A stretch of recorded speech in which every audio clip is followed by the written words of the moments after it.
today I'm going to show you guys the most easiest and the most safest way to trim your dog's nails, especially for dogs that are a little tricky and don't like their nails trimmed. I'm going to show you the most inexpensive way and particularly, like I said, the safest way. Most people don't know about this, so stay tuned. We're going to cover how to trim your dog's nails the easiest, the most safest, and the most affordable way. Stay tuned, guys. All right. I got you right now. What's going on, Bully fam? What's going on, Bully fam? It's your boy, the educator, the scientist, Mr. Double Muscle Line Bulls, bringing you guys another episode of Brady's Hack. So real quickly, I got my old handy kit, right? So this is a rotary tool kit. This is like a Dremel kit, right? And I see videos of people using like those handheld clippers and things like that. And those just never have been the best for us. I used to use them a very long time ago until I learned about using like a Dremel kit. Basically, those other ways of trimming the dog's nails, those giant nail clippers and things like that, it's usually unsafe. You can wind up trimming the dogs quick and things like that. You can have a whole bunch of things go wrong. What we've found is a Dremel kit, a rotary tool kit, something super inexpensive. I think this thing was like 15 bucks at Harbor Freight. You can literally use the Dremel that's inside of here, and we're gonna actually use this to file down the dog's nail instead of just abruptly cutting it, right? Cutting it, and sometimes if you cut it too short, the dog can bleed out from the nail. You can, crack and splinter the nail, all kinds of stuff, right? But with a Dremel, we're just slowly filing it down. So it's usually a lot safer. Over time, when you keep doing it, the dogs actually prefer this way more than just cutting the nails. A breeder actually taught me this method, and I find this to be the absolute easiest ever since. When you buy a kit like this, and like I said, this one's from like Harbor Freight, it's gonna come with a few different attachments. We just want to use the one that has like the sandpaper. So I'm going to show you guys really quickly what this looks like, right? There's this one that has like a rubber around it, right? So it allows us to take these filing wheels, right? You see right here, these sandpaper wheels. There's a sandpaper wheel right here, and then the sandpaper goes around this ring right here, this attachment that goes onto our Dremel. So I'm gonna put this on first, like this. Slide this thing on, and it's gonna hug it pretty tight. There we go. And it's ready.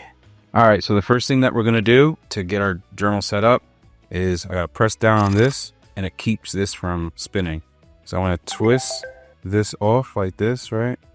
And just loosen this black piece up here. Every Dremel is going to be different, but this is just quickly kind of setting it up, right? So now what we can do is, now that it's loosened, I can put this piece back on, bring it down like this, and now I can take our spinning, our grinding wheel, whatever you want to call it, and actually I could put it right here, right? And now the next thing I do is I just tighten it, right? So this allows us to tighten it. Let's see. Just like that. So I can tighten it a little bit more. Boom. And just keeping that button down prevents it from going anywhere. And now we're good to go.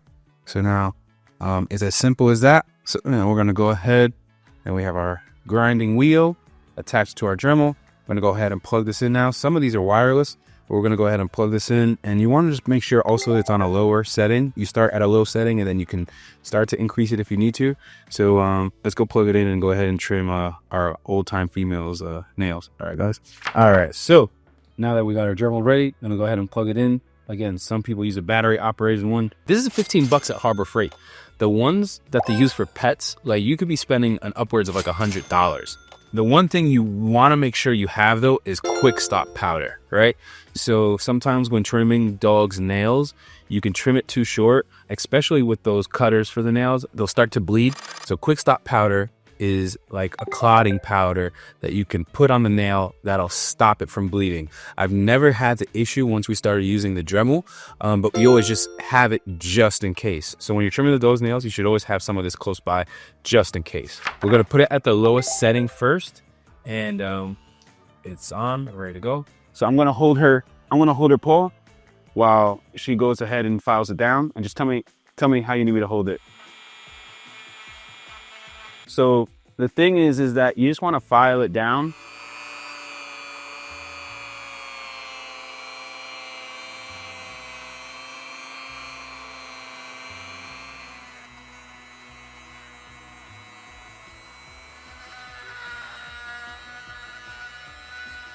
So you're not used to seeing like dogs' nails being trimmed like that. So to you, maybe it may feel like it's excessive, or like it looks like maybe you'd prefer just cutting the nail very quickly than tremoling it. But the problem is, if you cut too short, she's gonna bleed out just like as if you damn near like cut off the entire nail.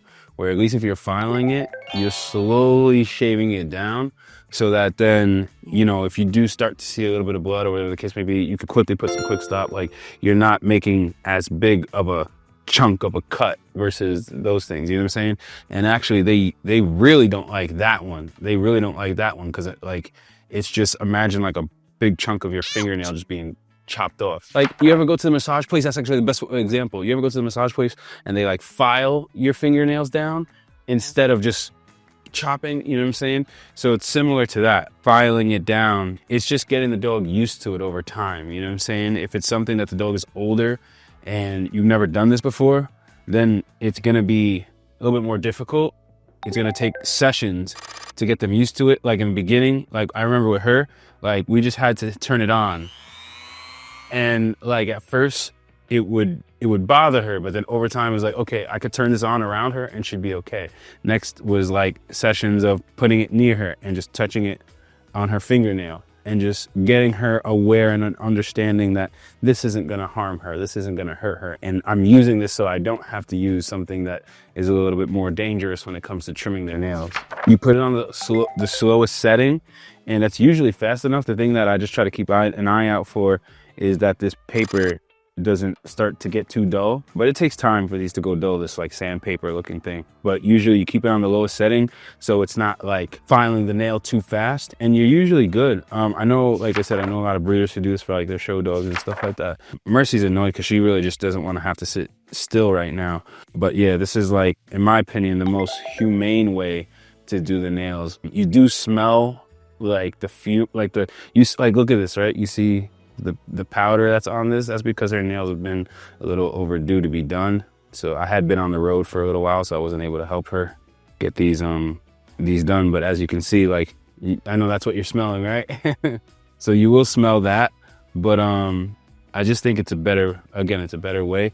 And if you noticed, when I'm filing the nail, I can actually file it so that then, where instead of a straight cut and the nail is straight now, I can give it the nail. I can give it more of a curve. I can file it to the natural curvature of her nails. And the other thing too is, like, sometimes the dog's nails like they'll split when you're cutting it. Like, say you cut it, sometimes the nails just like break in half. But when you're filing it, that's very unlikely to happen because you're just slowly filing it down. You're not removing too much of the nail too quickly.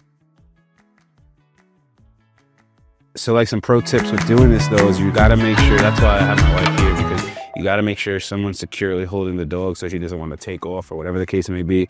The other thing, if you didn't notice, is that we're doing this in short spurts, right? So we're turning it on, filing it down for a few seconds, then taking it off, right? Maybe moving to another nail, or maybe even just turning it off completely for a moment, right? Because this will avoid this getting too hot. You know what I'm saying? The paper on this actually getting too hot. We're not filing too much of the nail down. So we're doing it in like 3 to 5 seconds, filing it down very quickly, then taking it off, either moving on to the next one or turning off the Dremel very quickly. The last and final thing that I'll also say about this is, again, you need to be careful.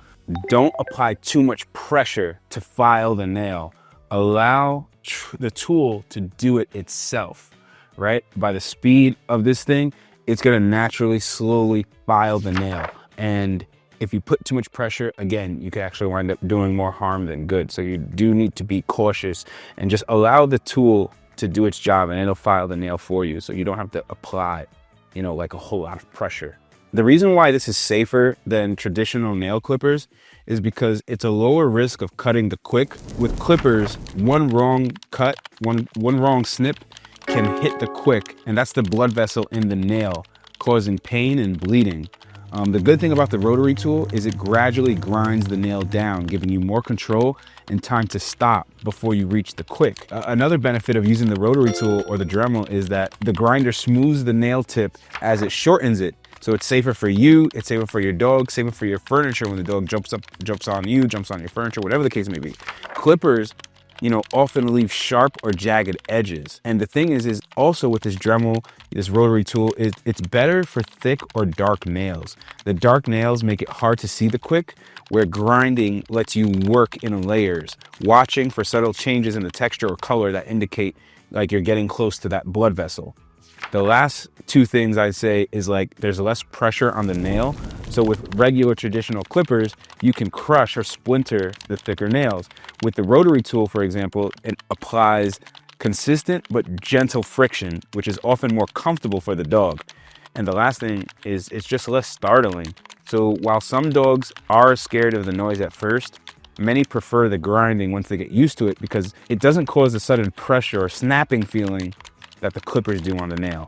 And that's why using like the Dremel or the grinder is so much more better in the long run when using it on your dogs. All right, so let's just finish this last nail real quick.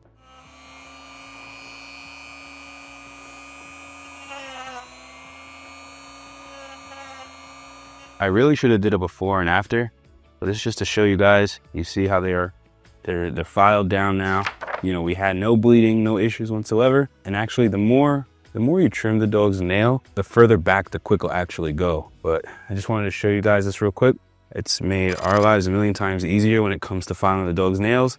And it's a million times less stressful than the consistent pressure of just trying to do it the traditional method of clipping the nails. So hope this information is helpful, hope it's useful. Drop a comment down below, guys. Let us know your experience.